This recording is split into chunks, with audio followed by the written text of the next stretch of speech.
Hello friends, welcome to మన kitchen and vlogs. ఈరోజు village స్టైల్లో నాటుకోడి కర్రీ ఎలా తయారు చేయాలనేది వీడియో.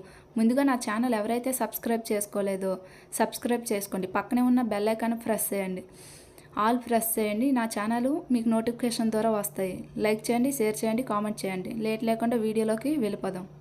ముందుగా స్టవ్ ఆన్ చేసి కళాయి పెట్టుకొని ఆయిల్ అనేది వేసుకున్నాను. కట్ చేసుకున్న ఆనియన్స్ వేసుకున్నా.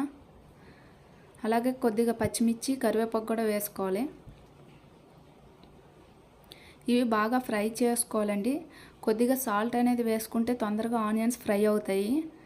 నేను ముందుగా చికెన్ అనేది సాల్ట్ వేసి 3 టైమ్స్ వాష్ చేసి పక్కన పెట్టుకున్నాను. ఆనియన్స్ ఫ్రై అయిన తర్వాత చికెన్ అనేది అందులో వేసేసుకోవాలి. బాగా కలుపుకోండి. కొద్దిగా పసుపు అనేది వేసుకోండి. పచ్చి స్మెల్ పోయి బాగా బాయిల్ అవుతుంది. బాగా కలుపుకొని ఒక 10 మినిట్స్ లో ఫ్లేమ్లో పెట్టి మూత పెట్టి బాయిల్ చేసుకోవాలండి. చూడండి ఎలా ఫ్రై అయ్యిందో బాగా. ఇందులోకి కొద్దిగా అల్లం వెల్లుల్లి పేస్ట్ వేసి బాగా కలుపుకోవాలి. అలాగే కొద్దిగా కారం అనేది కొంచెం ఎక్స్ట్రా వేసుకోండి. ధనియాల పొడి వేసి బాగా కలుపుకున్నా. ప్రెషర్ కుక్కర్లో అయితే 3 విజిల్తో అయిపోతుంది, కానీ దీని అంత టేస్ట్ అయితే అది రాదండి. అందుకే నేను ఇలా వండుకున్నాను. దీనికి కొద్దిగా వాటర్ అనేది ఎక్స్ట్రా యాడ్ చేసుకోండి. బాగా ఉడుకుతుంది.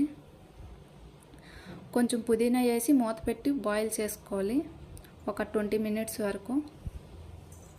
కర్రీ అనేది చూడండి నాకైతే రెడీ అయిపోయింది. ఒకవేళ కొంచెం ఉడకపోయినా వాటర్ అనేది వేసుకోవచ్చు, నో ప్రాబ్లం. కొద్దిగా కొత్తిమీర వేసి 1 మినిట్ ఆయిల్ సపరేట్ అయిన వరకు ఉడికించుకున్నా.